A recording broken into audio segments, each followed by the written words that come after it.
¿Te conviene más grabar en la nube? Per- oh, perdón, Alejandro. Sí, que ya vi que conviene más grabar en la nube Mm. que aquí en mi computadora. Pues sí. Y ya las voy a bajar al Classroom, las que están en la nube, y ya después así. Perfecto. Por cierto, creo que sigo sin estar en el Classroom. Mandé un correo hace tiempo, pero no estoy. ¿En el Classroom o en el grupo de Gmail? En ninguno de los dos. A ver, ponme por favor en el chat ahorita tu correo Ujú. y voy a quitar esta pantalla y te voy a agregar de una vez mientras te escucho. Listo. Ok. Esperamos un minutito más.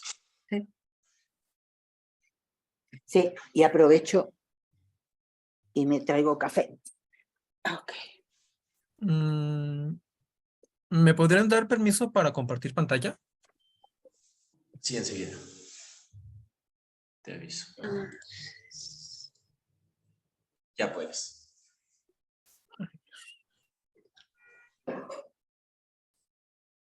Listo.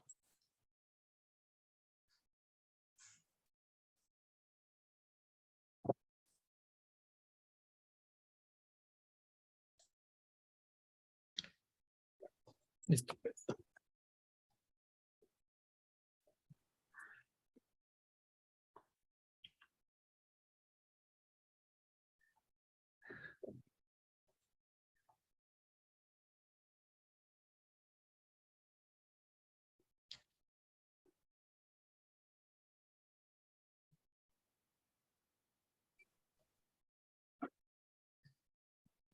Segundo.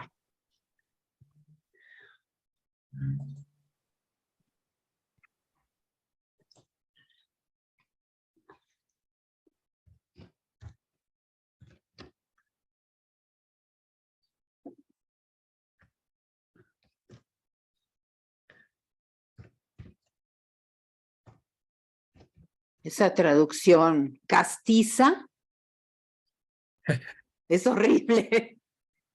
¿Es la de quién era? Es de Yazdiga Mauricio, que fue la traductora de Lem en los 70s, 80s. Ajá. Y ahorita Impedimenta ha estado sacando otra vez sus traducciones y me encanta porque parece que no encontraron, bueno, Yazdiga ya está muerta, parece que no encontraron a ningún heredero y dejan la nota de preservamos los derechos de la traductora para sus herederos porque no hemos podido localizarlos. Ajá. Bueno, si quieres vamos comenzando para no hacerlo Por, más, por favor. más largo. Bueno, esto era como, había propuesto la lectura del Lem, del viaje undécimo, bueno, entre muchas cosas. Pensado sobre todo en el tema de la ironía y la literatura y sobre todo porque en aquellos momentos estábamos hablando del tema del juego del lenguaje, del juego de los sentidos y la posibilidad de la ironía como una forma de construcción de discurso y también como una forma de, yo mencionaba incluso de encubrir. Me puse algunas cosas, algunas reflexiones aquí también para intentar vincular con algunos problemas que se han planteado en las últimas sesiones a las que he asistido. Por ejemplo, es de si el papel de la retórica es solo persuasión, que se comentó en la última sesión, y si hay un espacio para una nueva retórica que dé como lugar a nuevos campos, ¿no? No solamente a partir de la retórica tradicional o clásica. Bueno, yo planteaba este texto sobre todo a partir del juego que se hace entre plantear la existencia de un mundo en donde hay un sistema totalitario, del mundo de robots. Teníamos cosas que son como muy claras, como hay una militarización con esta personajes a la par de los que están por todas partes. Hay escenas de propagandismo, como una escena del teatro en donde todo era muy claro contra los viscosones. Como incluso se genera una especie de discurso del enemigo, el enemigo al que todo el mundo teme, pero que realmente nadie lo conoce, en teoría. Y además de eso, hay como algunos puntos. Bueno, al principio no sé si conozcan a Lem, seguramente la mayoría conoce a Solaris, la novela. Lem es este autor de ciencia ficción polaco que tiene muchas novelas de muchos tipos. Este en particular, Los Diarios de las Estrellas, se pueden leer algo así como los viajes de Gulliver, son como viajes fantásticos de lo más absurdos. De hecho, si pueden ver aquí en la pantalla está el índice, el primer viaje del personaje Hija Untije empieza con el viaje séptimo, por un juego de broma, porque en el viaje séptimo pasa por una esfera gravitacional muy fuerte y empieza a tener viajes en el tiempo. Entonces, lo que es el primer viaje se convierte en el segundo y luego el tercero, según como bien brinca al pasado. Y como un poco siguiendo la línea de los viajes de Gulliver, además de mundos extraordinarios, en donde pasan cosas extraordinarias, es también esta premisa de que al final de cuentas, cuando sale de ese viaje, no se lleva nada. O sea, no hay manera de comprobar que lo que relata el personaje sea cierto, solamente es la anécdota.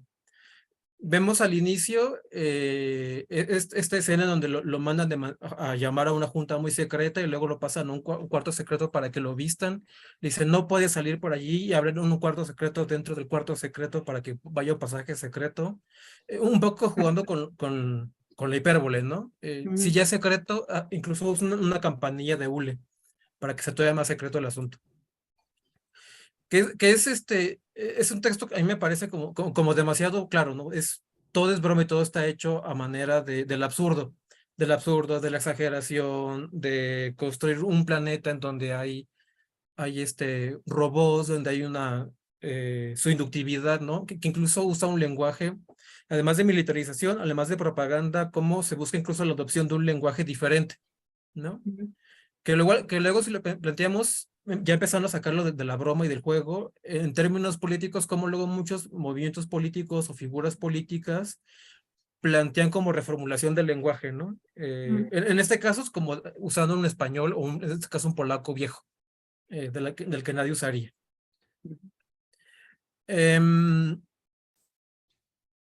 Lo divertido está que el personaje al llegar se encuentra ante un estado totalitario en donde todo el mundo busca mastar viscosones y al final el mismo personaje se da cuenta, porque claro, tiene que ser el personaje maravilloso que solamente él podía hacerlo, se da cuenta de que ninguno es realmente un robot, todos son personas.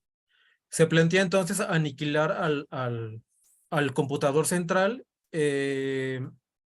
y al hacer eso se da cuenta que realmente esto era una farsa burocrática, ¿no? Como si el totalitarismo fuera parte de la burocracia. Dentro de las reflexiones de ironía que yo planteaba es, por un lado, la idea de la parodia, como eludir a un sistema totalitario en donde se vive con terror, hay militarismo, hay idea de persecución, hay esta idea de atrapar al enemigo para convertirlo en agente doble y entonces que se refuerce el estado vigilante, policial. Pero todo se cae en las últimas páginas cuando se devela que todo era no era un estado totalitario, era solamente una prueba, ¿no?, del propio sistema. Me voy a pasar una parte, déjenme a ver si puedo llegar rápidamente a ella. Que es cuando Ion Tige se da cuenta de lo que está pasando y le dice a su computador, era un Satanás, un verdadero demonio electrónico. ¿Qué infierno se había incubado en sus alambres candentes? Que además es bien divertido porque todo el lenguaje de ataque se vuelve como opuesto para hablar con los computadores, todo es lenguaje mecánico y para hablar con los seres humanos son los viscosones, la pastota, ¿no? Como haciendo inversiones semánticas. El planeta húmedo, reumático, muy malsano para los robots que forzosamente tenían que llenarse de orín. Tal vez con los años se dejara sentir también la penuria de piezas de recambio. Los robots sufrían averías incurables, yendo uno tras otro a aquel cementerio de las afueras de la ciudad, donde solo el viento les chirriaba el tañido fúnebre con las hojas de lata carcomidas. Entonces, viendo cómo se hundían las filas de sus huestes, sabiendo que su poderío se estaba acabando, el computador inventó un ardid genial. Pausa aquí la lectura. Al final sabemos que ni siquiera era esto, o sea, el propio personaje se piensa que hay como una gran conspiración para convertir a todos los humanos que llegaban y reemplazar a los que había, pero realmente sabemos que no había nadie.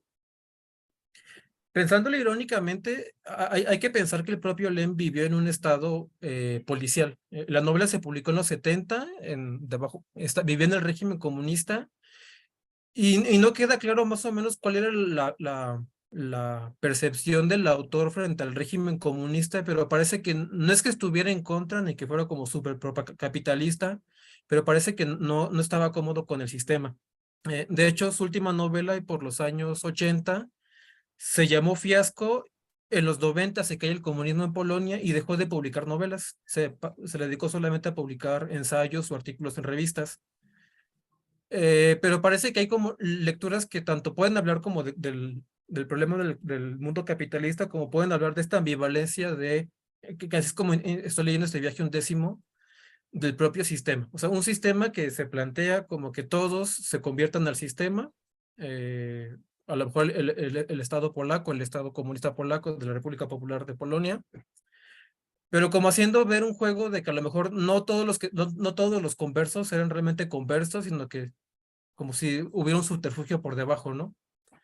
De sus enemigos, espías enviados para destruirle, empezó a formar su propio ejército, sus propios agentes, su pueblo. Ninguno de los desenmascarados podía traicionarle.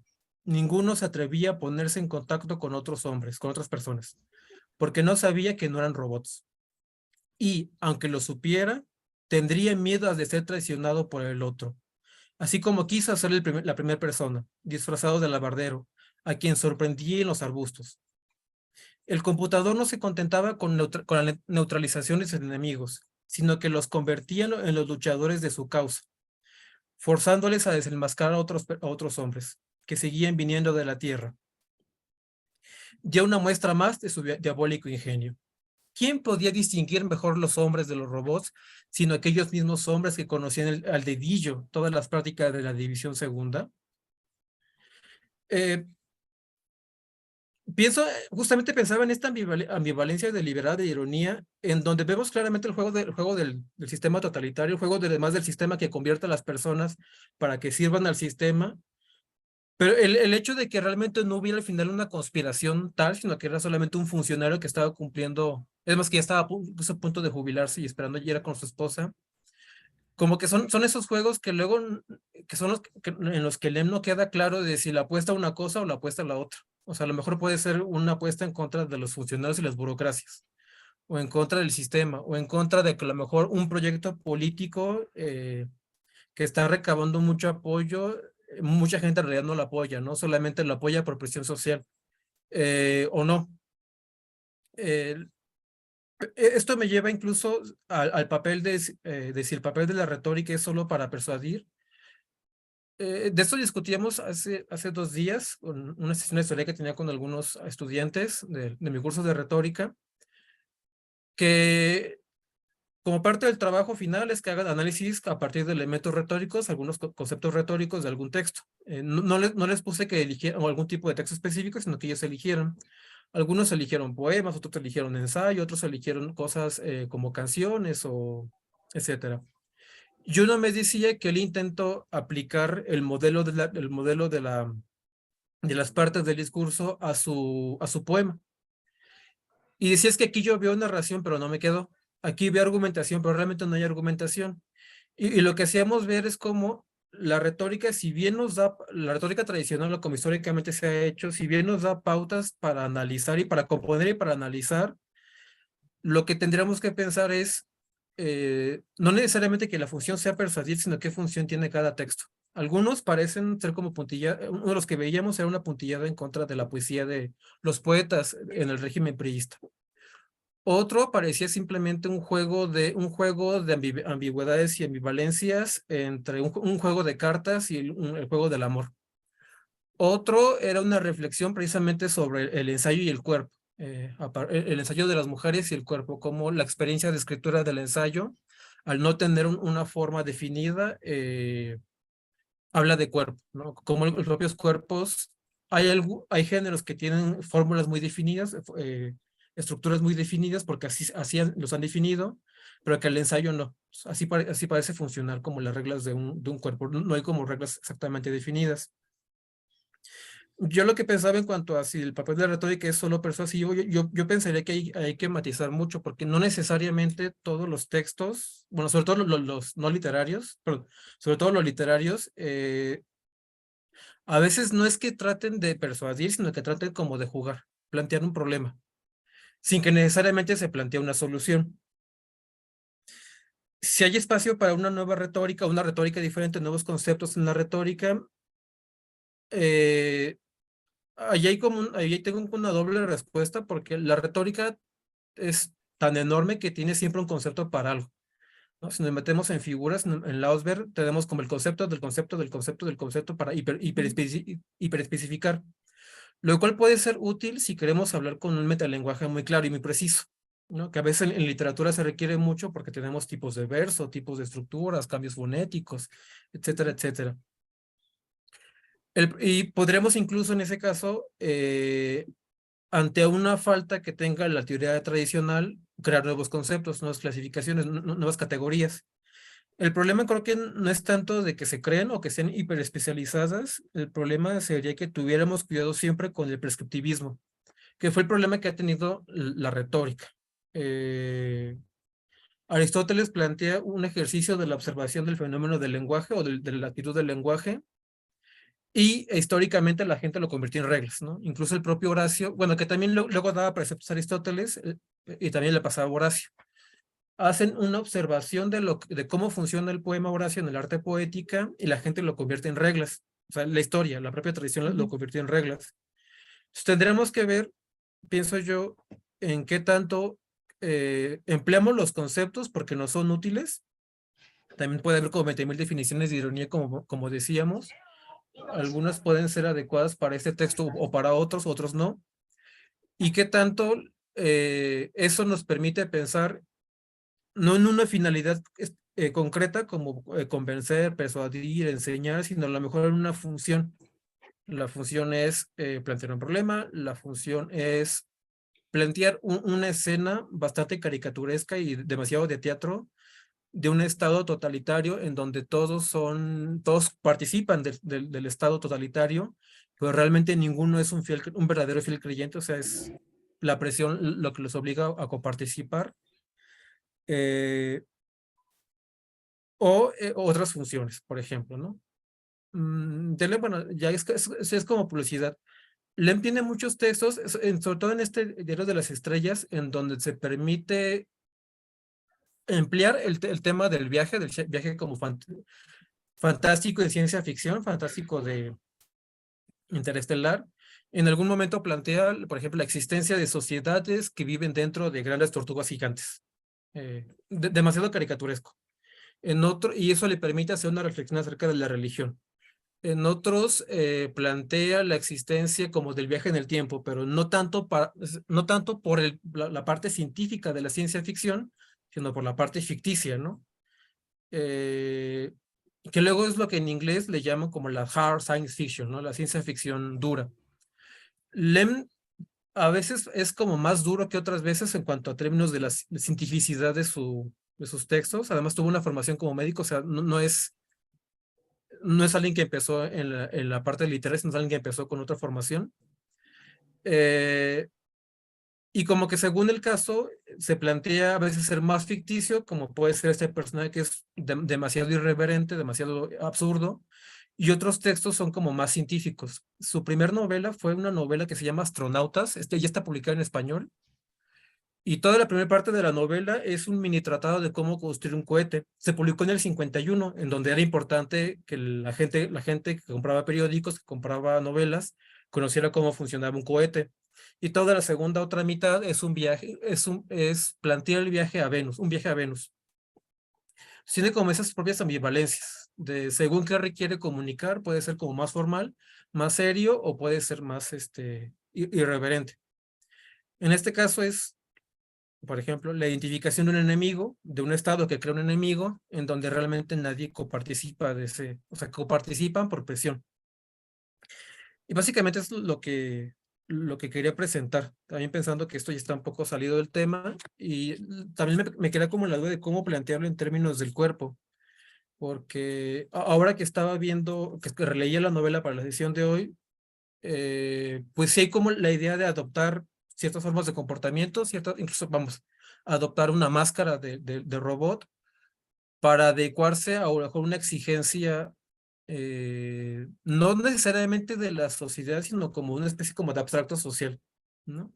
No es que mi papá o mi mamá me pida que me vista así, que me comporte así, que adopte una forma de incluso una forma de habla de tal manera, sino que a veces como un requerimiento abstracto que los obliga a ellos y me obliga a mí a comportarnos, pensar y hablar de X o Y manera. Eso es básicamente lo que yo quería, ahora sí, platicar Ujú, y dejo de compartir. ujú. Pues gracias, Marco. Sí, recuerdo las anteriores discusiones que tuvimos sobre donde salió la cuestión de esta unidireccionalidad de la retórica hacia la persuasión o el conocimiento. Ay, perdón. Que otra persona hable porque tengo que fallar a mi perro.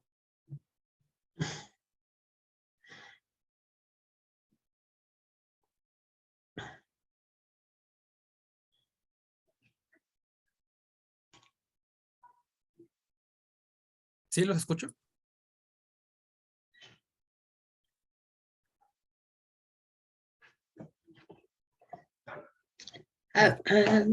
Mis ¿No te llamó la disculpas. atención? Perdón, ¿No te llamó la perdón. atención, Marco? Perdón. ¿Perdón? ¿No te llamó Sí. la atención el robot como cuerpo? Sí, más bien como lo había leído aquella vez, pensando en términos de ironía, ahora que lo releería lo pensaba en términos de cómo vincularlo con el cuerpo, que además hay que recordar que robot viene del checo robota, que es trabajo, y que en polaco, en polaco también tienen ese campo semántico de robić como hacer trabajar. O sea, a lo mejor para un lector eslavo, la idea del uso de la palabra robot es más clara que a lo mejor para un hispanohablante, ¿no? Sí. Que hasta decía, no les llamemos robots porque se molestan. Ujú. Sí, porque está vinculado con una actividad, entonces. Y nosotros no tenemos esto, lo de, bueno, a veces, pero no necesariamente el robot como una actividad. ¿O sí? Pues también se puede pensar como una nueva forma Un juego. de No, en esclavitud, principio un juego, ¿no? claro. O sea, aquí es pensando que el robot ya adquirió conciencia, que si lo piensan es otro tema de la famosa singularidad.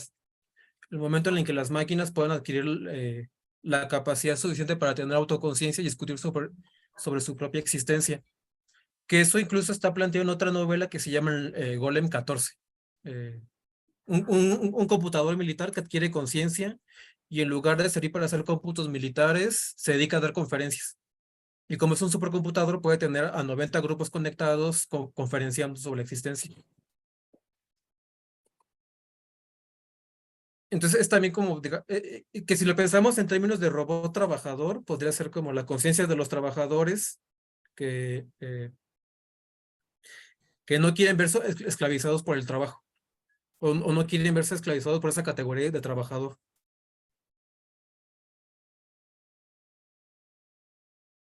Ya.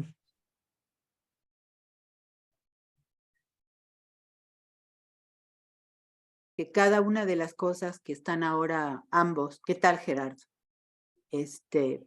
Planteando, permiten como abrir un camino de interrogación, de problematización, en este caso, de los objetos que tú estás planteando, Marco, ¿no? Ujú.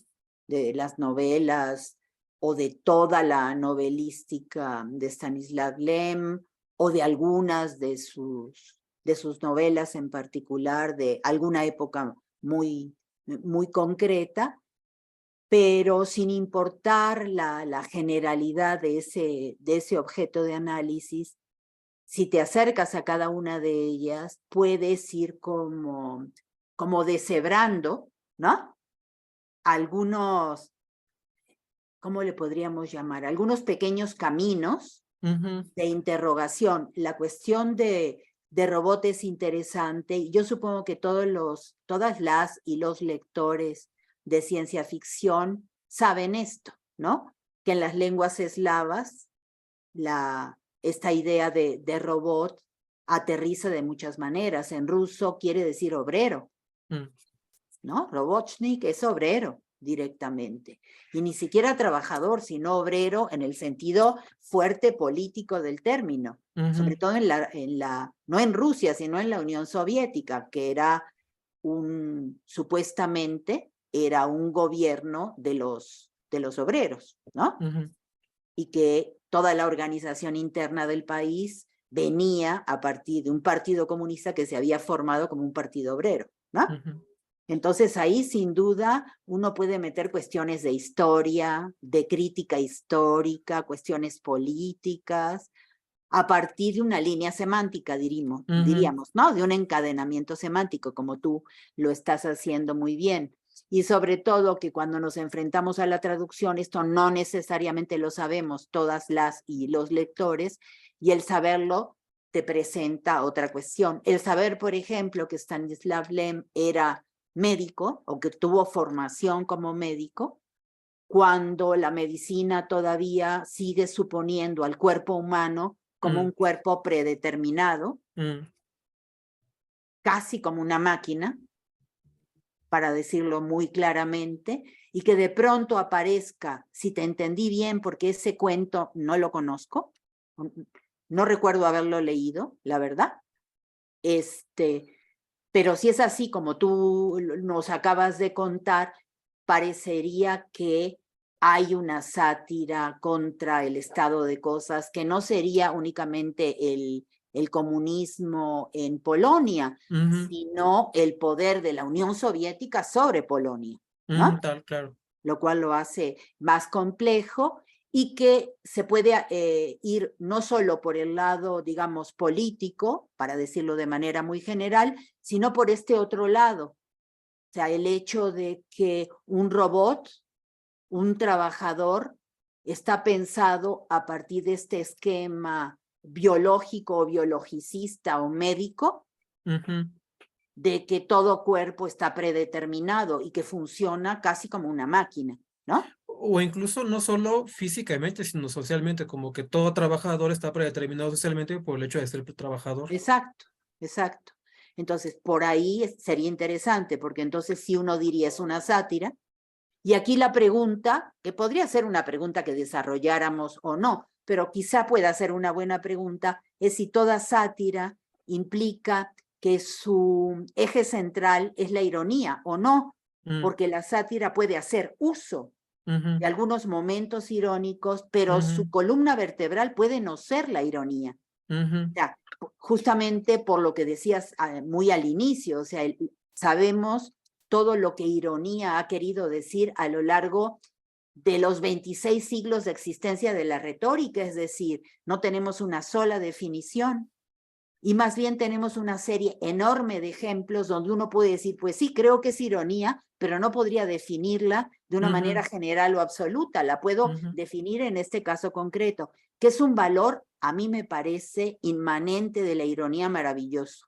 El hecho de que no tengas una sola definición abstracta, absoluta de la ironía, sino que te tienes que ir a lo concreto, es decir, a la propuesta escritural de los distintos escritores y escritoras y también de las lecturas que se han hecho de estos textos, porque seguramente podemos encontrar ejemplos donde en algunas épocas se les escapaba la fuerza irónica de algunos párrafos, por ejemplo, o de la obra en general. Entonces, me gusta mucho esta idea de que la ironía no la puedes definir de una sola vez para siempre en cualquier época. Y de verdad estamos hablando como de 25 siglos de retórica, 25 o 26 ya, creo, ¿no? Sí. Entonces, eso me parece interesante.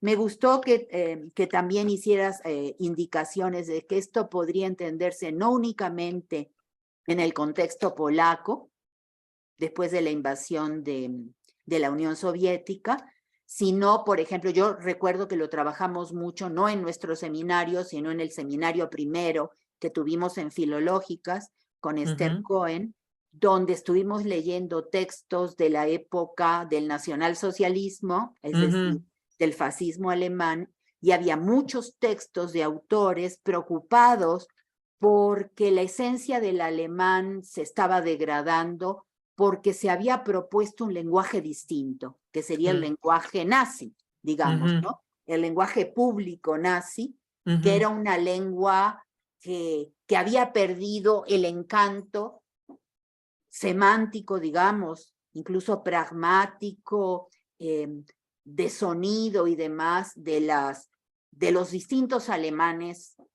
me refiero de distintas lenguas alemanas, pensando que en las distintas zonas de Alemania no se habla exactamente igual, ¿no? Entonces, eso también me recordó ese trabajo que hicimos y que también lo podemos encontrar en otros momentos de dictadura, ¿no? La modificación del lenguaje. Y que seguramente Silem está trabajando con esto, que creo que lo propusiste cuando al principio hacías indicaciones sobre esto. No sé si estoy diciendo algo que tú no dijiste, perdón. No, no, pero adelante. creo que, ¿sí? No, adelante, síguele.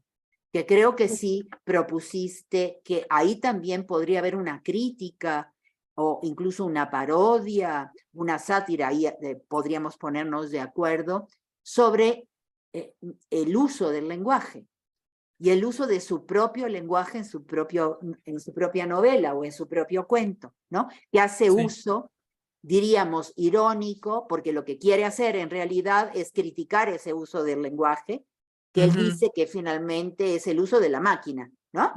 Este lenguaje es con lo que la máquina se comunica consigo misma, finalmente. Sí. ¿No?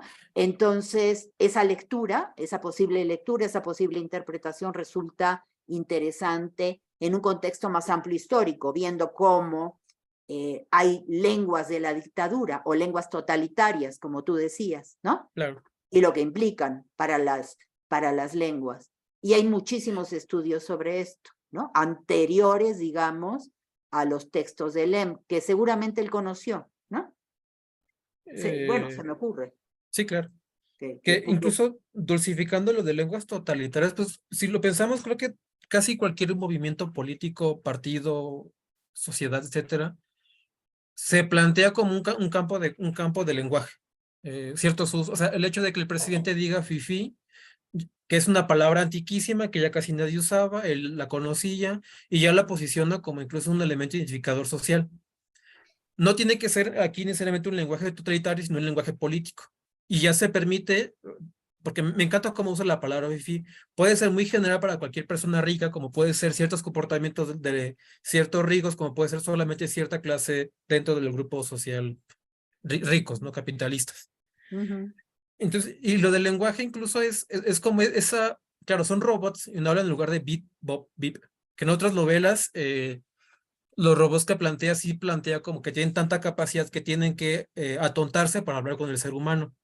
Aquí en lugar de usar un lenguaje artificial, hipercoherente, superlógico, usa un lenguaje vamos a poner así, de español, que nadie usaría, o sea que hay que leerlo 3 veces para comprenderlo. Que es como decir, la artificialidad del lenguaje, bueno, no necesariamente artificial porque era un lenguaje vivo que la gente usaba, es más bien un lenguaje ajeno.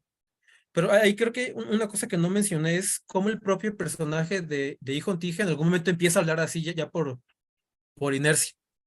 O sea, aun cuando sea un lenguaje artificial, impuesto, extraño, a veces empezamos a usarlo, incluso en sistemas no totalitarios. O sea, yo le digo porque a mí la palabra fifí ya se me quedó y se me va a quedar para siempre. Pero hay otras palabras.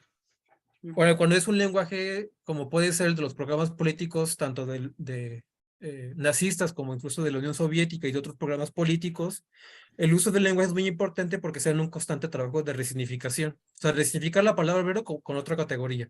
Resignificar la palabra adversario y identificarlo como el adversario de Estados Unidos. O el adversario, la Coparmex, por ejemplo, ¿no? Entonces, esa constante resignificación o usos del lenguaje se va impregnando y a veces se queda como por estratos. Y entonces lo que podría parecer, pienso yo, como artificial, se vuelve ya usual. Ujú, Y sí, no, me gustó tu lectura del lenguaje totalitario. ujú, Sí, un poco ya, por allá. ujú. Había otra cosa. Habías mencionado algo de como una idea de escapar, de si el sentido irónico de algunos textos a veces escapa. Yo realmente lo que pienso, sobre todo con él me pasa mucho y con algunos autores eslavos que he empezado a leer justo porque tienen como esa extrañeza de no ser tan cercanos. Ujú, Pienso que lo hacían incluso para sobrevivir, o sea, para poder comunicar de alguna manera ciertas cosas, a sabiendas de que a lo mejor los regímenes no iban a ser muy dóciles con ellos. Es como decir algo que no puedes decir. Y era, también se me pasó a mencionar esta idea del fingimiento que habíamos dicho varias veces, ¿no? ujú, Cómo fingir un mensaje y que incluso agrade. Aquí pienso ahora más bien en los hermanos Strugatsky, que también ya están muy traducidos en español, aún están mejor traducidos en inglés, pero también en español, que su novela más famosa, bueno, a menos que está publicada en la colección popular del Fondo, Qué difícil ser un dios, que le publicó Taibo II, se plantea como esta visión del determinismo histórico, bueno, del materialismo histórico, de que hay una historia unilineal.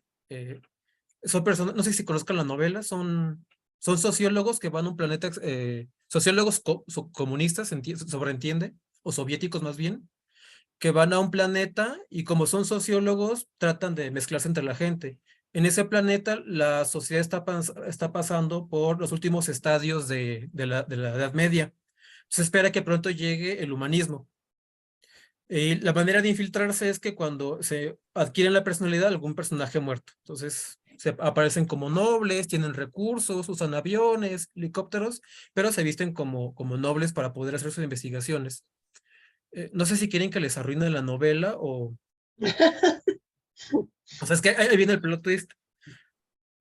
Empieza a haber desapariciones de los intelectuales, o sea, de los científicos, de los protocientíficos humanistas. Les arreglo la novela porque es como si estuviera diciendo que esta visión de la historia de fases de esclavitud, esclavismo, feudalismo, capitalismo, socialismo, es como si estuviera siendo ironizada diciendo se pasa del estadio prehumanístico a un estado totalitario, en donde el totalitarismo se vuelve medieval y hay un noble que empieza a secuestrar a todos los intelectuales porque los ve adversos a su programa político. Entonces, son esa clase de juegos que son terribles que se digan en una nación que pensaba la historia de cierta manera o la configuraba de cierta manera con fines políticos también, pero salieron con la suya. O sea, no murieron allí por eso, murieron por viejos. Bueno, uno está muerto, el otro no recuerdo. Pues creo que son como esos fingimientos deliberados tanto de la sátira como de la ironía. Ahí sí yo también tengo problemas para separarse y prefiero no separarlas, prefiero pensar la sátira como muy pegada a la ironía, aunque haya sátiras menos irónicas o con menos ironía e ironías nada satíricas. Eh, bueno, eso se puede discutir. Hay gente que ha trabajado esa distinción entre uno y el otro. Entonces, es el fingimiento para decir algo y sobrevivir al respecto. Y eso es lo que pensaba de lo que comentabas, Ana María. ya. Sí, y que tiene que ver con formas de interpretar, es decir, Ujú, como que tu presentación hoy está muy ligada a una expectativa que sería interpretar o reinterpretar y seguir reinterpretando este tipo de textos literarios o incluso no literarios, como estás comentando, que me parece interesante. Y respecto a lo que señalabas de otras sesiones pasadas que decíamos que puede ser mucho más amplia la retórica que únicamente reducida a una cuestión de persuasión, ¿no? ujú, Que mucha gente está trabajando ahora en la retórica sin olvidar, digamos, toda la parte taxonómica que es importante, toda la parte descriptiva, algunas líneas teóricas de la retórica clásica, pero yéndose también por otros lados que antes no se habían desarrollado tanto. Recuerdo que el propio Gerardo estaba hablando de la actio, ¿no? Y reconociendo que quizá últimamente hará 3 siglos que esto no se ha trabajado tanto ujú. como podía. Y últimamente estamos viendo que hay un reingreso de esta preocupación dentro de las partes de la retórica, ¿no? Ujú. Entonces, lo que tenemos es una retórica viva, digamos, que va por distintos caminos y que si la reducimos nada más a una cuestión de persuasión, y cuando tú hablabas de pensarlo más bien como funciones, recordaba yo, y Erika lo sabe también, cómo Roland Barthes, cuando describe en su texto, que es de retórica clásica nada más, sin duda, el prontuario Ujú. de retórica, y habla de todas las funciones posibles de la retórica, y dice, puede haber más que en este momento no se me Claro. ocurren, porque recordemos que ese prontuario se escribe después de haber presentado, digo, se publica después de haber presentado un curso, ¿no? Ujú. Sí. Bien interesante. Y entonces él mismo ahí plantea varias opciones, es decir, todos los usos, tú hablabas de funciones, yo prefiero hablar de usos, ¿no? Ujú. De usos diversos de la retórica que, aunque son complejos, no necesariamente son antagónicos unos de otros. Ujú. Si uno puede seguir hablando de persuasión y de convencimiento y al mismo tiempo hablar de juego, Claro. ¿no? Como uno de los usos posibles de la retórica, o el mismo Roland Barthes cuando recuerda que quizá en su origen, sin que él pueda determinarlo de manera absoluta, puesto que faltan datos, faltan textos, falta documento, de que para él la retórica aparece en estos litigios por la propiedad, ¿no? Ujú. Sobre todo por la propiedad de la tierra, y por lo cual a él le parece que la retórica tiene ese fundamento político, digamos, Ujú. detrás, ¿no? Que resulta interesante. Entonces, me parece muy padre el texto de Barthes que nos recuerda esto, o sea, que no reduzcamos la retórica a un solo camino, puesto que durante 25 siglos y medio los caminos han sido diversos, incluso en momentos cuando se acalló la retórica y se redujo mucho su uso y la educación a través de la retórica, pero que vuelve por sus fueros de hará 20 años para acá, o quizá un poco más, ¿no? Donde muchos grupos dentro de la academia y fuera de ella, porque estoy pensando sobre todo en artistas, Ujú. ¿no? Sí.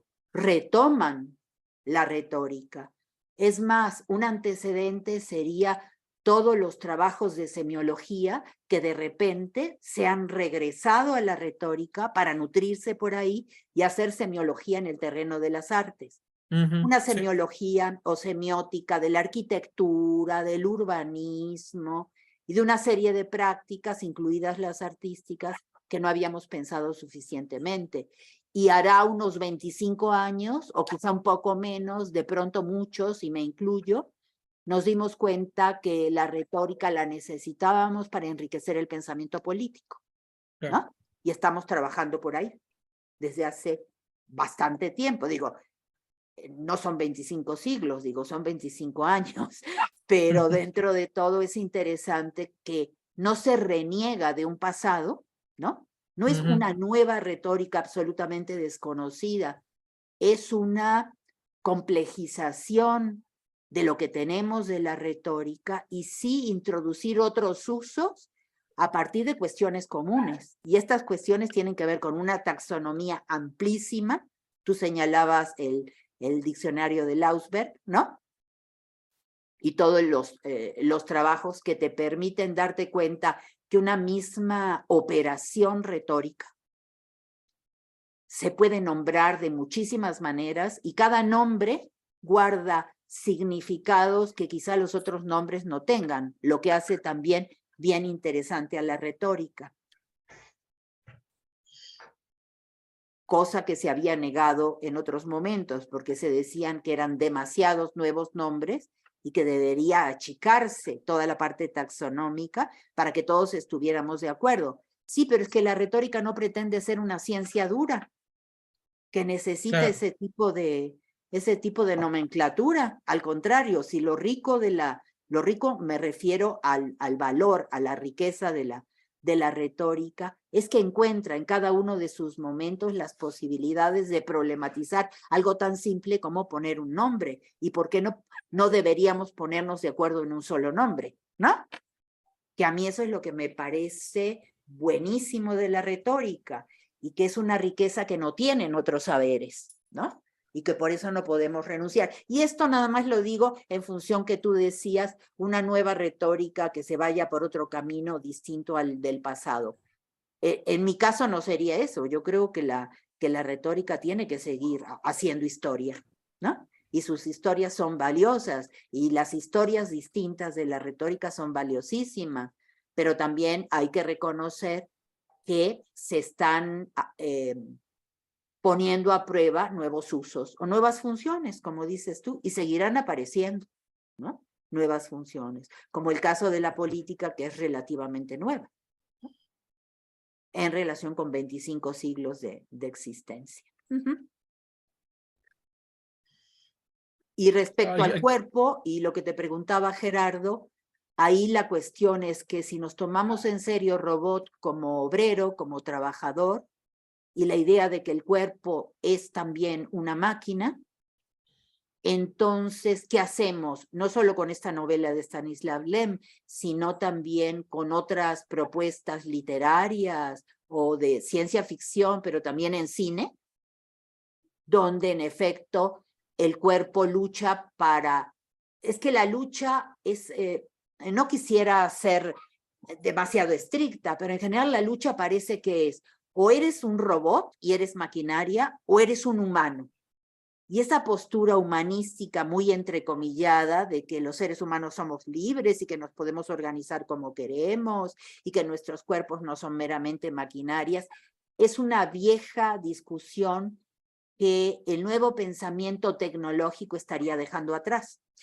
Y esta vieja discusión es oponer la máquina a la humanidad, ¿no? Es decir, el cuerpo humano, oponerlo a una idea de maquinaria que nada más sería repetitiva. O sea, como en su momento y durante siglos se opuso lo animal y lo humano, o lo humano y la naturaleza, por considerar que la naturaleza era predecible completamente y los seres humanos poseíamos la libertad, se hizo lo mismo después, es decir, desde el finales del siglo XIX y durante todo el siglo XX, la discusión era que la máquina no era libre y que el ser humano sí era libre. O sea, se volvió a copiar el viejo esquema que no nos sirve de nada y que esa oposición antagónica no nos sirve para pensar mejor y que deberíamos, en su lugar, repensar estos significados que se le dan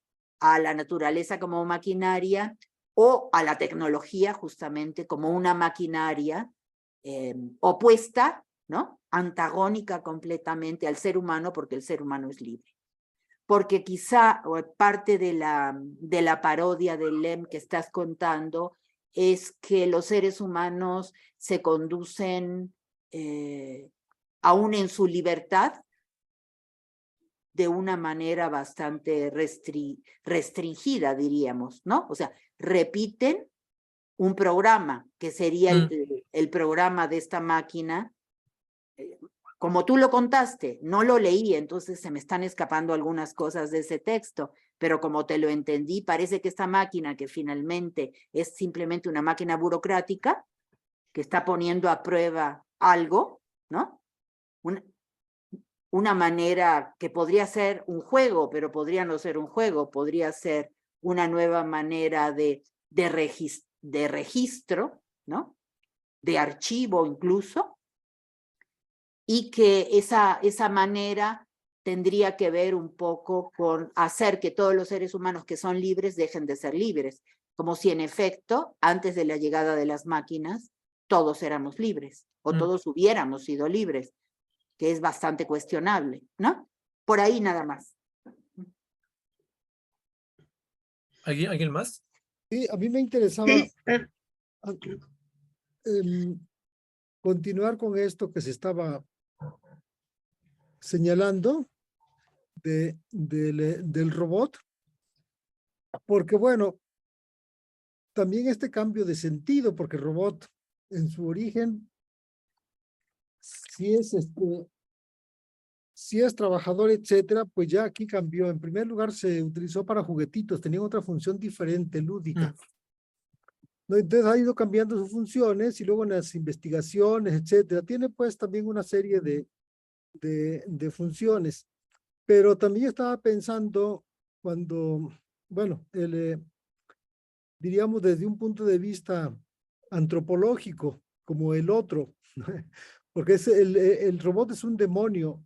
Entonces, pues se le está dando también ya una caracterización sí, como el otro, ya solamente falta que se quisiera darles derechos humanos a los robots. Entonces, los derechos de los robots a su actuación, a su existencia, no sé. Entonces, en el caso de LEM, pues vemos que también le está dando una caracterización, no como una simple máquina, sino como algo que es el otro, que actúa y que además no es tan nefasto como se podría haber uno imaginado originalmente, ¿no? Lo que sí no creo que tenga es, o ya se le da un cierto ethos, ¿no? Yo distingo imagen de etos retórico, porque por lo menos en Aristóteles es quien utiliza más, es el sentido pues diferente de como lo plantean Menguenot, Charodot o incluso Amosí, ¿no? Sino más bien el etos es un tipo de imagen, pero no la imagen en general. Bueno, pues en este caso tiene una imagen el robot, que puede ser por una parte corporal y por otra parte actoral, ¿no? En cuanto al corporal, pues se le dan las manos, se le dan la cabeza, se les dan las partes del cuerpo, innecesariamente porque no es forzoso que tenga normalmente el robot, pues la imagen del ser humano. Ya vemos que hay los robots que se pueden meter en las tumbas para investigar, para entrar hasta el fondo de la pirámide de Teotihuacán y poder acceder a lugares donde difícilmente lo podría hacer el ser humano. Bueno, o por lo menos los arqueólogos en esas circunstancias. Entonces, diríamos también esta forma que se aparece ahí en el cuento, en lo que estuviste leyendo, pues también es esa humanización, ¿no? Digo, acercar al robot al ser humano y asimilarlo de alguna manera. No sé, en este caso, si tú habías, si lo señalaste, porque como yo llegué un poco tarde. Más bien lo estaba viendo que es, en cuanto a construcciones del otro, es agarrar como al otro obvio que no iba a ser humano, la máquina de metal además. Pero básicamente no se habla de la singularidad, no se habla de la ruptura entre el paso de la máquina al paso de un ser como consciente. Al principio del cuento incluso se habla de que hasta hay psicólogos, que es como si fuera la cosa más normal que de repente hubiera, psicólogos de máquinas, que de repente hubiera trastornos del robot. Tan así que incluso hay una categoría, y básicamente, se acuerdan de esa parte, un psicólogo, psiquiatra dice, han habido tantos casos, hay robots que tienen disociaciones, robots que se creen de otra cosa. En este caso estamos ya como en el punto extremo en el que no hay manera de darle terapia. En algunos casos hemos llegado con la máquina en el espacio y le hemos dado medicamento, les hemos dado terapia, los hemos metido o sea, como si fuera de lo más normal. Que es, que es casi como funciona luego en la fantasía, en donde el suceso fantasioso ni siquiera se alude, ¿no? El hecho de que haya dragones o brujas o duendes, no se alude, simplemente se da como si fuera la cosa natural, como si fuera de lo más natural que hubiera robots que de repente se pusieran locos, y en este caso hubo uno que llegó fue un poquito más lejos. Por cierto, Ana María, de lo que comentabas del robot, realmente no era un robot, era una persona la que estaba detrás de la máquina que controlaba todo el planeta. Entonces era como descubrí que ni siquiera la máquina controladora que obligaba a las demás personas a fingirse robots era una verdadera máquina, era otro robot que funcionaba, que era un funcionario que los obligaba a cumplir. En el fondo, sí. Sí, Sí. sí. Yo lo que estaba pensando, Marco, hace un momento antes, cuando hablaba Ana María, de precisamente el robot como máscara, ¿no? Es decir, persona, máscara, persona, etcétera. Entonces estaba reflexionando en eso cuando estaba hablando Ana María, y yo pensaba, bueno, pues en efecto es una máscara tal vez sin la persona, como ahora la entendemos. No sé, como tú dices, está detrás también del robot, pues alguien, no es diríamos, no surge así de la nada, sino que hay alguien que lo está, y veríamos esto manipulando técnicamente, ¿no? Ujú. Eh, Creo que Erika quería hablar. sí. Sí, me voy un poco para atrás. Gracias por la exposición, Marco. Me parece que como abres muchos caminos y te voy a decir por dónde me fui. Preocupada como estoy yo por la parte teórica, ¿no? Más abstracta. Sí, a mí sí me resultaría interesante establecer estas distinciones. Yo sé que la retórica es taxonómica, ¿no? Pero entre ironía, parodia, otras formas, pues como el sarcasmo también, ¿no?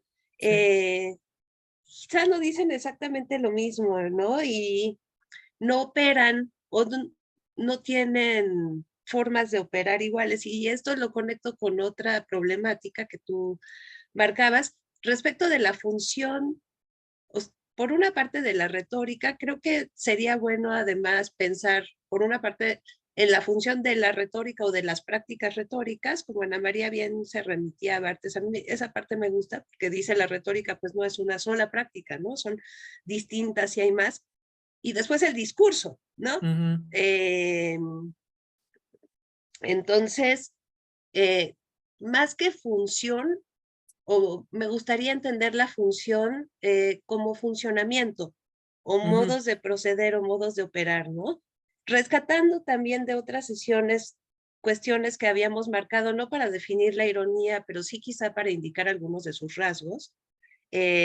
Uno que a mí me resulta particularmente interesante es esta imposibilidad de determinar absolutamente un sentido, ¿no? Del discurso o de fragmentos del discurso. Creo que hay parte de su potencia crítica, ¿no? Y de la posibilidad de estos ejercicios en los cuales, como tú bien decías, no se puede garantizar una postura, por ejemplo, una postura política frente a un régimen autoritario, ¿no? Entonces se convierte en un recurso interesante para escapar quizá a cierta persecución, ¿no? Otra cuestión, bueno, que también por el anterior seminario en el que trabajamos Ana María y yo a propósito de la burocracia y de la crítica a la burocracia de los regímenes totalitarios, pues me estaba acordando de haber leído a Hannah Arendt, ¿no? Largamente. O autoritarios, también está Kafka, ¿no? Y otras lecturas en ese mismo sentido, ¿no? Del carácter burocrático en general de la guerra y de la destrucción, que es lo que se está tratando ahí, ¿no? En fin, pues todo eso, como esta relación. O sea, creo también que aquí hay una crítica al antropocentrismo, sin lugar a dudas, ¿no? O sea, y por la vía de esta relación paradójica entre la máquina y el humano y de cierta figura particular de la humanidad, ¿no? También muy interesante. Pero como dice Ana María, también es en la relación así con el texto específicamente, ¿no? Y con la lectura cuidadosa del texto, que podemos ir viendo cómo van operando pues estas figuras, si se quiere, ¿no? De la lengua. Bueno, en fin, ¿no? Y creo que da para discutir mucho. Si quieres, vamos con las partes taxonómicas. Sí, porque justo sátira, ironía, parodia y sarcasmo son, sobre todo los primeros tres, son los que más se confunden. De hecho, Linda Hodgson tiene un artículo que habla de los tres. Ujú, Y tan así que se avienta a proponer la idea de un ethos satírico, un ethos irónico y un ethos paródico. Lo que recuerdo de este artículo es que hacía ver una cosa. Tenemos la sátira como género, la parodia como género, pero no tenemos ironía como género, o sea, no hay ujú, las ironías de Horacio. De la parodia, y eso también viene en Genet, en los palimpsestos, hace ver que al final de cuentas, para que haya parodia, tiene que haber un texto anterior, que camine junto al anterior. El texto paródico lo es en tanto que hay uno, el que está parodiando. Luego la actitud en cuanto a qué actitud tiene la parodia puede ser de que sea una parodia reverenciante, o sea, como justo lo que hace Lem un poco con Gulliver. Es como una parodia de Gulliver sin necesariamente burlarse de ella. Puede ser incluso una parodia, ahora sí, de burla, ¿no? O sea, aquello que se parece el objeto de la burla. Entonces, con la parodia se suele hacer también la idea del humor o de la burla, o de la risa, no necesariamente la ironía. Con la sátira sí tenemos género, pero lo que tenemos con la sátira es, si nos vamos a Horacio, mucha de la tradición que viene con ello es, la sátira tiene cierta idea de crítica social o moral. Es como la definición súper básica que uno puede encontrar de sátira. mm, No necesariamente las ironías van a ser de ataque, ¿no? O como señalando algo. Tampoco la parodia, o sea, Viajes de Gulliver es una muy buena novela, y Diario de las Estrellas también muy buena novela, a quien la quiera leer como novela o como relato, como cuentos encadenados, y ya está. Con ironía y sarcasmo, o sea, si algo muy taxonómicos, la mayoría de las definiciones es que el sarcasmo es una forma de ironía hiriente, o sea, como si fuera una diferencia de grado y no de especie, o sea, una intensificación de la ironía. Entonces, me vuelvo a meter en camisa de 11 varas porque no estoy trabajando con ironía. O sea, las otras tres son como más fácilmente caracterizables. Pero ¿qué es la ironía? Que podríamos regresar a la idea de un fingimiento, una inversión, un encubrimiento, ¿no? Un juego, etcétera, etcétera. Ahora, tú hablabas de Hannah Arendt. Yo fíjate, yo estaba pensando en Czeslaw Milosz, en La mm, mente cautiva, que no es un texto satírico, es a manera de ensayo. Lo escribió en el 51, lo empezó a escribir en el 51 ya en el exilio y lo publicó en el 53. Y habla de cómo los intelectuales en Polonia se fueron sumando al proyecto político. Parte de su tesis es que Polonia, cuando se acaba la Segunda Guerra Mundial, está destruida, económica, social, política, territorialmente. Y además, no sé si recordarán que cuando se acaba la Segunda Guerra Mundial, Polonia no se vuelve comunista, fue una república como cualquier otra. Pero a los 2 años se elige el Partido Comunista y el Partido Comunista empieza a operar para convertir todo a una república popular, a la República Popular. Es como que su teoría, su tesis es que básicamente lo que tenemos es que el Partido Comunista Polaco, que obviamente está auspiciado y organizado por el soviético, dentro de lo que había, era la organización política mejor preparada en ese momento. Entonces, ante la catástrofe de gobierno, de organización, pues supieron tomar las riendas.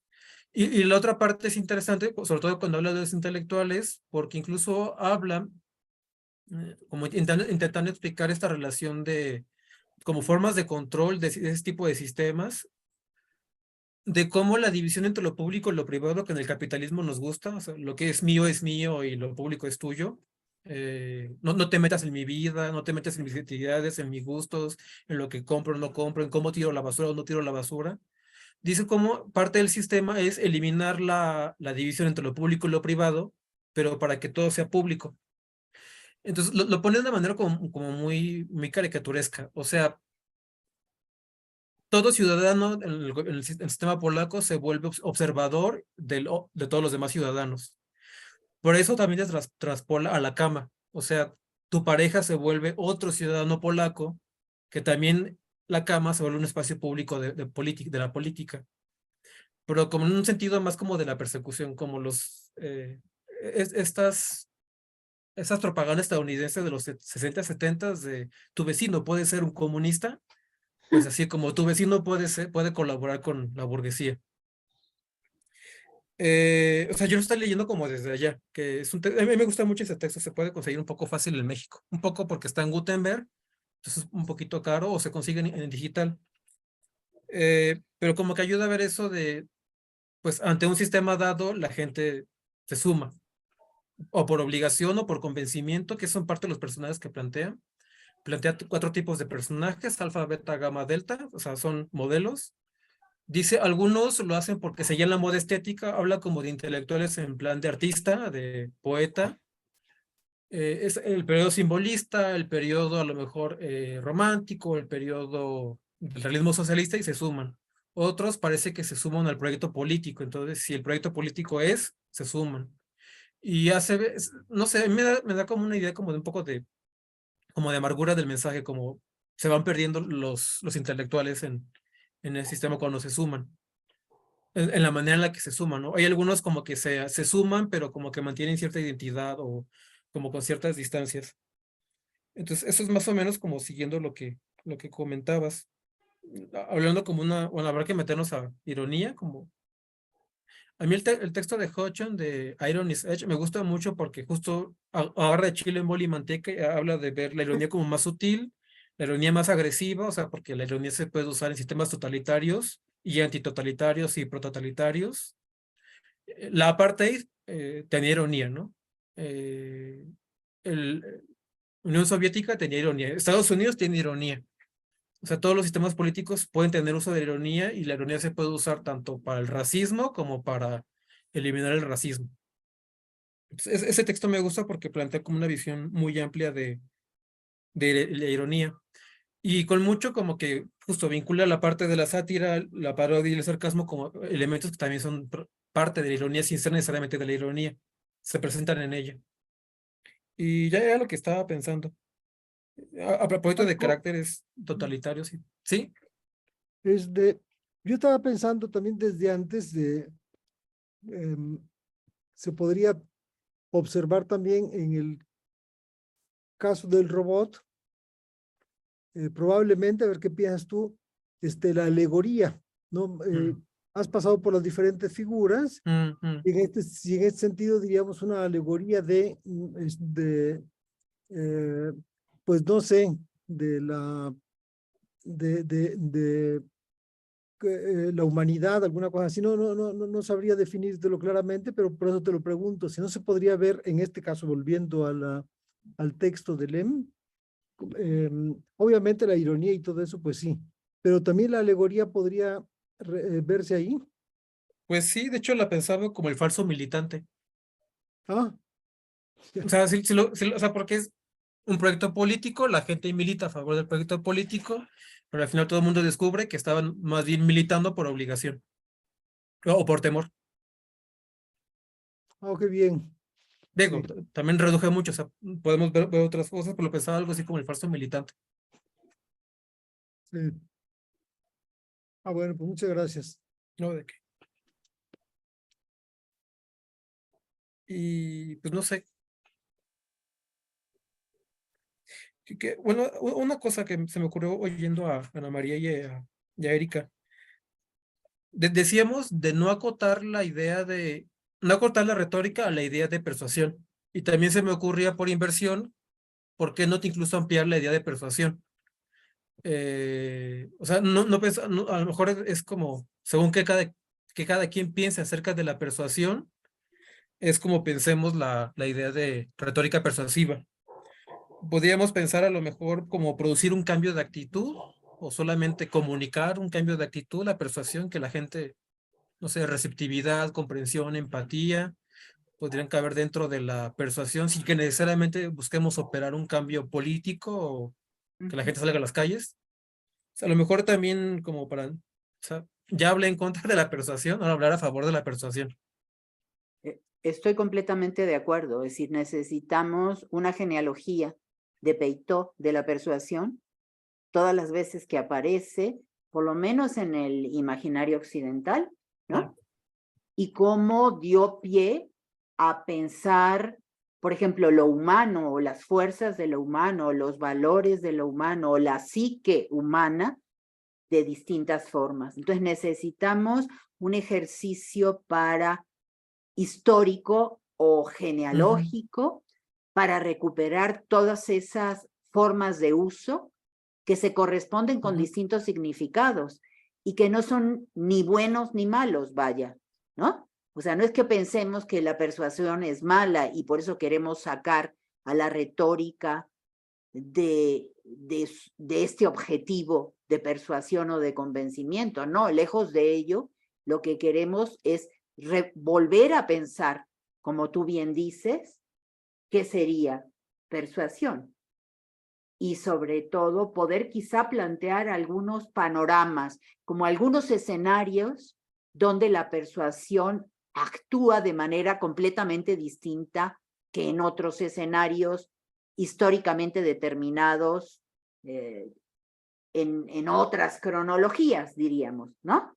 Es decir, si persuasión tiene que ver con los sentimientos, si tiene que ver con la subjetividad, y de qué manera, y en qué autoras y autores, porque ahí nos podemos anegar de libros, porque hay muchísimas cosas escritas a propósito. Si lo restringimos al mundo griego, por ejemplo, y sin las traducciones al latín, Peitó tiene un ámbito de circulación, de significación, un ámbito semiótico muy particular y filológico muy particular que deberíamos reconocer y no reducirlo simplemente a una cuestión de mover el ánimo, como solía decirse, ¿no? Creo que es mucho más amplio y que toca, curiosamente, o a mí me interesa, la cuestión del cuerpo. O sea, la persuasión podríamos llegar a entenderla tanto en el mundo clásico griego, pasando por el mundo romano, en el medioevo, hasta llegar a la modernidad, ¿no? Como algo que nos permite repensar el cuerpo y no enfrentado al alma, ¿no? Y no enfrentado a la subjetividad más moderna, sin duda, la idea del inconsciente, por ejemplo, ¿no? No enfrentado a esto, sino estableciendo nuevos complejos o nuevas complejidades, ¿sí? Y sería muy padre plantear esto. Es más, se me ocurre que un curso sobre esto sería buenísimo, ¿no? Un curso colectivo que nos lancemos entre todos para el año próximo para volver a pensar Peitó, ¿no? Ahora, sobre esto es un discurso realmente pues muy amplio, muy amplio. De hecho, no, el proyecto en sí, pues tiene que ver con esto que estamos ahorita tocando, ¿no? Como al plantear esto de retórica y filosofía en los estudios del discurso, pues en efecto, esto es, me parece, el fondo del asunto. Ahora, el día lunes empieza un coloquio que es coloquio de retórica, hermenéutica y argumentación jurídicas. Y el tema es las sentencias y otras decisiones no jurisdiccionales. Y ahí el problema es, diríamos, cómo los, porque es un coloquio de retórica, entonces, cómo las sentencias no solamente tienen que informar sobre lo que, la solución a la que llega un juez, sino más bien que esa sentencia debe estar motivado y debe resolver no un problema entre dos personas, sino una situación social. Por lo tanto, diríamos, esta sentencia tiene que influir en los destinatarios, que no son esas dos personas, sino es un público mucho más amplio. Entonces, en ese sentido, diríamos, su función tiene que persuadir a los demás, tiene que persuadir a todos, para que estén conscientes de que la decisión, o digo, crean por lo menos que la decisión que el juez tomó, por lo menos es legal, ya aunque no sea justa, pero por lo menos que es legal, no que sea basado estrictamente, etcétera, vamos, ¿no? Pero para eso tiene que incluso recurrir a letos, el juez, digo que es una autoridad, pero también imparcial, que se debe aparecer como una persona imparcial, y en este sentido, pues son empleados como mecanismos para convencer a los destinatarios. Bueno, esto, las ponencias que estaba, al estarlas componiendo, pues veían que también abordaban el problema de la verdad y la falsedad. Y bueno, a mí me parece que este problema de la verdad y la falsedad es un problema que tiene un ámbito, pero no es del ámbito propio de los juicios ni de las sentencias, ¿no? Sino ahí más bien es el ámbito de lo verosímil, porque a fin de cuentas los propios jueces y magistrados lo que dicen es que pues no se está enteramente seguro de resolver una duda con la sentencia. Incluso el ADN, si no se lleva bien el protocolo, pues puede resultar equivocado. Entonces, sobre esto diríamos ya entre los mismos jueces y magistrados y los filósofos, está, diríamos, retomando pues una tendencia bastante fuerte en ese sentido de utilizar otros mecanismos y que no tiene que ver necesariamente con verdad y falsedad en el caso de las decisiones judiciales y menos aún en el caso de los abogados. Ahora, en otra ocasión que estábamos en Buenos Aires y estaba el profesor Green en esa reunión, estábamos tomando cerveza, estábamos ahí hablando, etcétera, ¿no? Entonces él se extrañaba de que vieran en esa reunión la retórica, porque me lo dijo, ¿no? Digo, oye, mira, que están saliéndose propiamente de los intereses de la retórica. Están hablando aquí de muchas otras cosas, de pragmática, de lingüística, etcétera, pero poco de retórica. Entendiendo obviamente retórica en un sentido, yo no diría estrecho, sino más bien restringido, ¿no? Entonces yo creo que el asunto de ver la retórica más allá de la persuasión es lo que se está haciendo en realidad. El problema es que lo que no se está haciendo, aunque se dice que la retórica tiene como finalidad la persuasión, de todos modos no se está haciendo esto. Lo que se estudia, la retórica se estudia desde muchos puntos de vista, casi yo diría menos como retórica. Esto es lo que a mí me parece.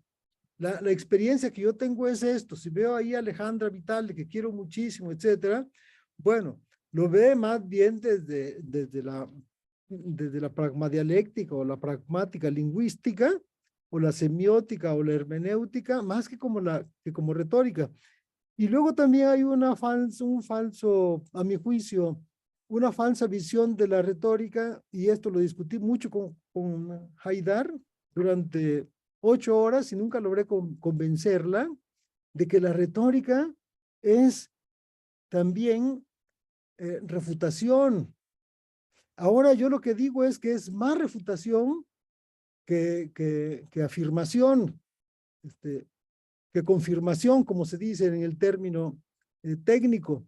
Realmente la retórica es refutativa. Los grandes oradores son sobre todo de defensa de la acusación.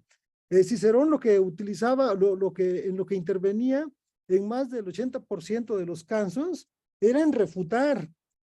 Y también los oradores sáticos del siglo V y del IV es fundamentalmente refutativo, y todo el elenco socráticos pues también se encuentra reflejado en esta sociedad agonística que se da en los tribunales.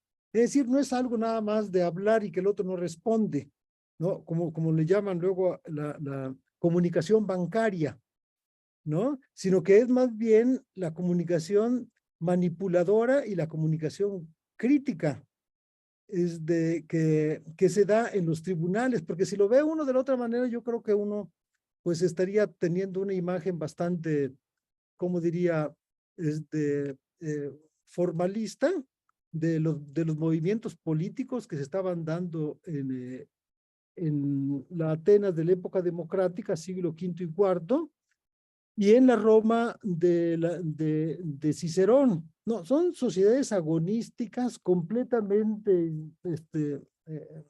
diríamos, jaloneadas por intereses y por una gran cantidad de problemas, ¿no? Que no se puede pensar solamente en una confirmatio y confirmatio por todos lados, sino esto que estoy diciendo, vamos, ¿no? Una sociedad agonística, y lo agonístico en la antigüedad es realmente lo predominante. No existen ahí, diríamos, ideas establecidas y que los sigan a pie juntillas.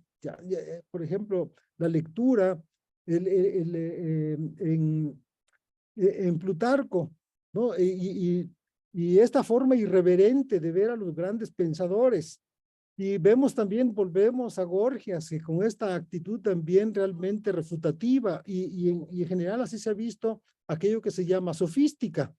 Pues es que la sofística no es ni siquiera 3 nombres ahí que aparecen en Platón, ¿no? Sino que es todo un movimiento intelectual que se da en el siglo V y que Popper lo llamó la gran generación. Esa es la gran generación. Los sofistas realmente ni existieron. Es una gran generación de enormes fuerzas encontradas, y que pues no es solamente esto de la confirmación. Yo, para mí, incluso la retórica de Aristóteles tiene una lectura confirmativa, pero si se hiciera una lectura refutativa realmente sería mucho más enriquecedora, ¿no? Entonces la lectura que hemos tenido hasta ahora de la retórica de Aristóteles es en ese sentido. ¿Por qué? Porque, diríamos, no hay un capítulo, sí hay un capítulo breve sobre la refutación, pero es bastante técnico. En realidad, la refutación está desde el principio hasta, luego en la segunda página, ¿no? De acusar y defenderse, de afirmar y de refutar. Pues es que es esto, en realidad, en la retórica de Aristóteles. Bueno, perdón por esta larga disquisición, bastante desordenada, pero que espero que dé algunas ideas en el desorden. Fíjate, Gerardo, me gustó mucho. Ay, perdón, Marco, si quieres habla tú. Es que en realidad ya casi me voy despidiendo, pero sí quisiera escucharte, Ana María, y luego me despido. Lo que iba a decir es que me pareció muy interesante el comentario de Gerardo, y creo que nosotros hemos trabajado esa fuerza refutativa del lenguaje al interior de la tradición crítica, que creemos que empezó en la retórica, sin duda, y en la retórica griega. Entonces, en ese sentido, y creo que puedo hablar también por Erika, concordamos mucho contigo, Gerardo, este aspecto refutativo. Creemos que la crítica va incluso un poco más allá, es decir, integra otro tipo de prácticas de lectura, ¿sí? Pero al mismo tiempo creemos que el valor fuerte o la fuerza de la crítica está en la práctica de la refutación. Entonces, creo que de alguna manera coincidimos contigo, aunque tú también puedas agregarle a la retórica otro tipo de prácticas. Erika le agregue otras, yo misma le puedo agregar otras, pero creo que esa fuerza refutativa, que yo me atrevería a decir, tú hablabas de lo agonístico, palabra importantísima para nosotras, concepto importantísimo, y yo le agregaría, pues de eso está hecha la política, o lo político, en buena medida. Por eso siempre hemos intentado mostrar que la retórica pertenece a la política, es decir, no puede haber espacio público de toma de decisiones o de refutación para que no se tome una decisión y que se cambie y se hagan otras sin la retórica, ¿no? Porque la retórica ha estudiado y ha puesto en práctica y ha permitido que nos acerquemos de manera muy precisa a este tipo de operaciones de refutación. Entonces, concuerdo, Gerardo, me gustó mucho lo que dijiste. Pues, gracias, esto es, Marco, no sé. Sí, que incluso hay, o sea, lo pensaba por el concepto de respuesta de Bakhtin, pero sobre todo porque, o sea, bajo esta premisa del enunciado de todo enunciado es respuesta a otro enunciado, a veces lo que no menciona Baxin es que esa respuesta puede ser de muchas categorías. O sea, puede responder apoyando, puedo responder parodiando, puedo responder reescribiendo, puedo responder con un carácter agonístico, puedo responder incluso refutando. Ahí yo lo que luego sumo es que esa respuesta es también productiva, es creativa. Es decir, que pensando incluso en términos de refutación, al momento de yo refutar, al momento de yo responder, también puedo crear o puedo proyectar como una especie como de propuesta, ¿no? O sea, Claro, refuto o cancelo un acerto anterior, pero también digo el mío, como planteando, claro, bueno, ya no está A, ahora te presento B. Y claro, que, claro. y que en términos estéticos es muy productiva, por eso esa idea de creación estética es muy productiva porque no estamos constantemente aniquilando el pasado o refutando, destruyendo el pasado o cancelando una idea, sino estamos refutando, cancelando, reescribiendo, reformulando, Sí. creando. Y con eso me despediría. Perfecto, Marco, perfecto. Era lo Bueno, que faltaba. Bueno, Muchas pues gracias, Marco. no a ustedes y nos estaremos leyendo y viendo por ahí. Ahora tengo que correr a la universidad. Ok, Hasta luego. bye. Precisamente Erika me decía, ay, perdón, sí, Yo no dije nada, ¿eh? no, pero Narut creo que iba a hablar, ¿no? ¿No? No, bueno, no, Erika me comentaba la última vez que nos vimos que habría que, digo, ya es una cuestión formalista si se quiere, ¿no? Pero es importante de cualquier forma, voy a decirlo después, entregar constancias a las personas que participan, y decíamos también, bueno, pues entregar constancias a todos los que están presentes, porque es de cualquier forma una participación constante la que se tiene, ¿no?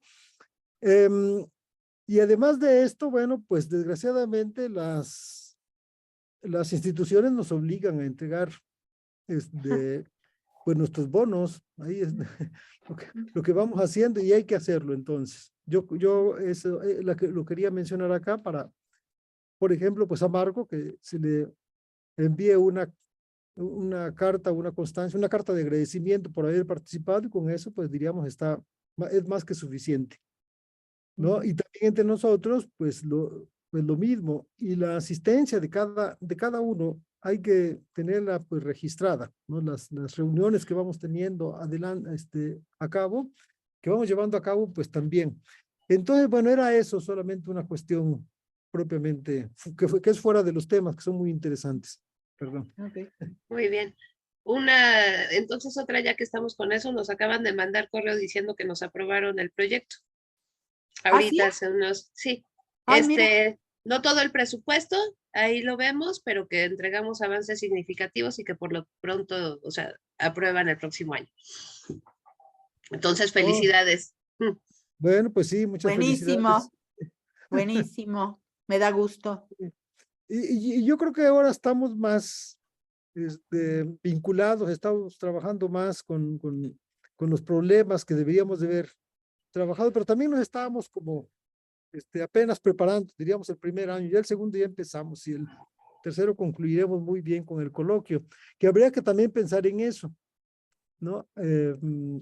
Yo diría, pues, ya tener una idea más clara de las fechas, de los problemas, de los temas, ¿no? Sí, habíamos dicho que en el segundo semestre, ¿no? Fuera el Congreso. Sí. Eso seguro. Entonces, bueno, puede ser en septiembre o en octubre. Lo que pasa es que en octubre ya se nos llena un poco de trabajo todo lo demás, ¿no? Clases, entrega de cosas. Sí, y quizás si lo podríamos pensar para septiembre. Entonces ya por lo menos tenemos fecha. Y luego los contenidos los podemos dejar muy abiertos. Podemos retomar todos los temas que hemos discutido, sobre todo en este segundo año, que nos han interesado a todos, y que hemos podido establecer diálogo entre los retóricos y los otros, que somos nosotros. Los filósofos. Los filósofos somos los otros, porque somos alteridad y Retórica y exclusión. filosofía. No entonces, somos retórica y filosofía. excluidos, pero sí somos los otros. Además somos otros con X. Otros. Oxtros, somos los oxtros. Entonces, ahí podemos hacer casi un enlistado de cosas que nos interesen. A ver, Porque yo diría que sobre esto y siguiendo los dictámenes que nos han dado, habría que, y además también sobre los objetivos del proyecto, habría que orientar el coloquio, diríamos, sí, si se estudia lo del cuerpo, pero los problemas que hemos estado analizando en donde se vincule tanto la filosofía como la retórica, en sentido amplio, yo no digo que en sentido, diríamos, de persuasión, ¿no?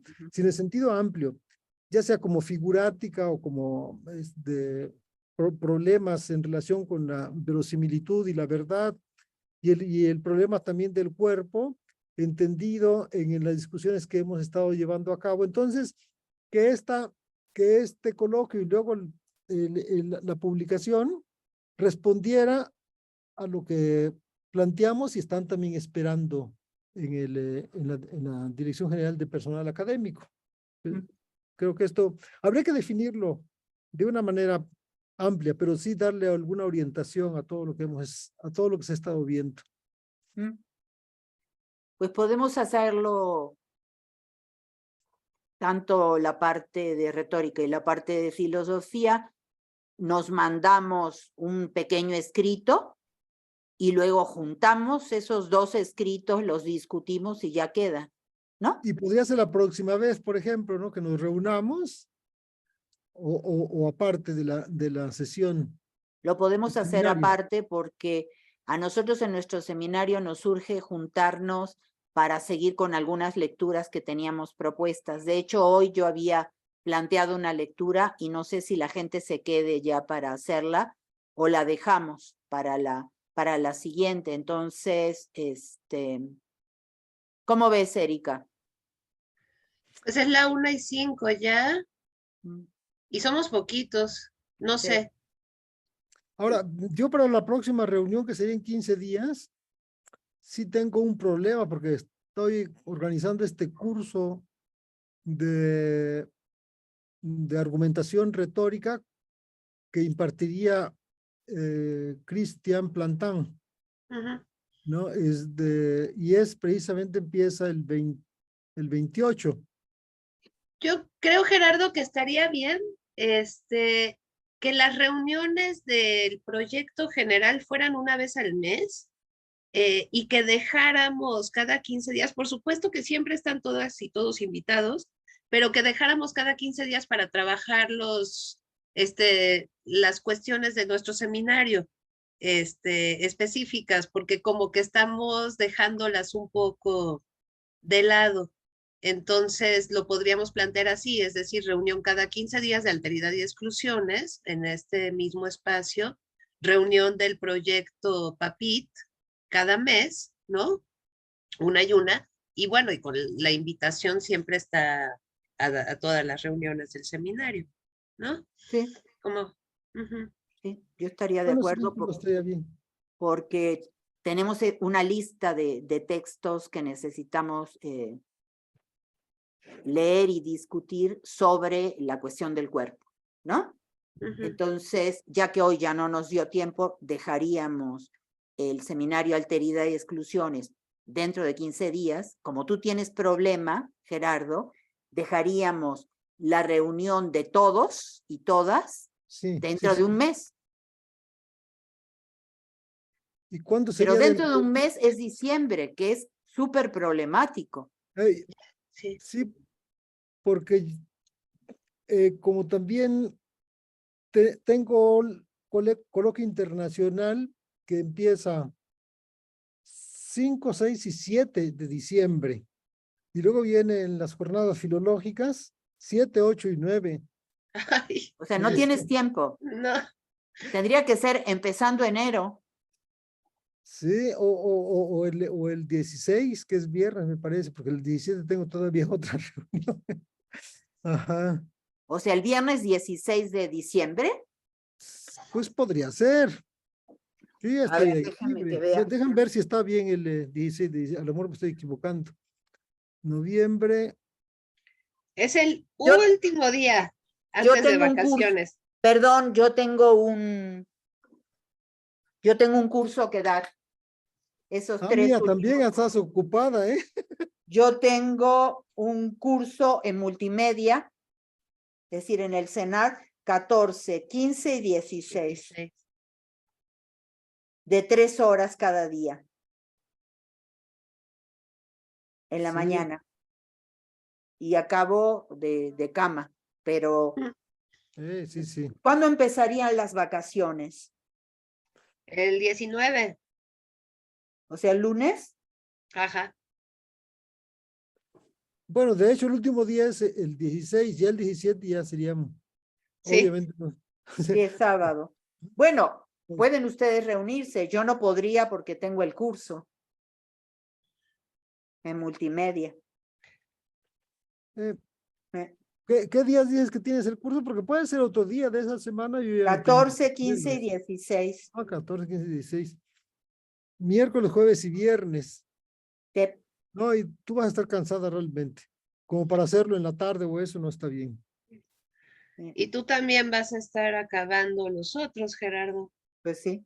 Pero no, yo ya tendría, todavía el 17 tengo en sábado, la clausura de un curso que se está dando aquí en Cuautla por parte del instituto, sobre un curso de expresión oral y escrita. Ujú. Entonces,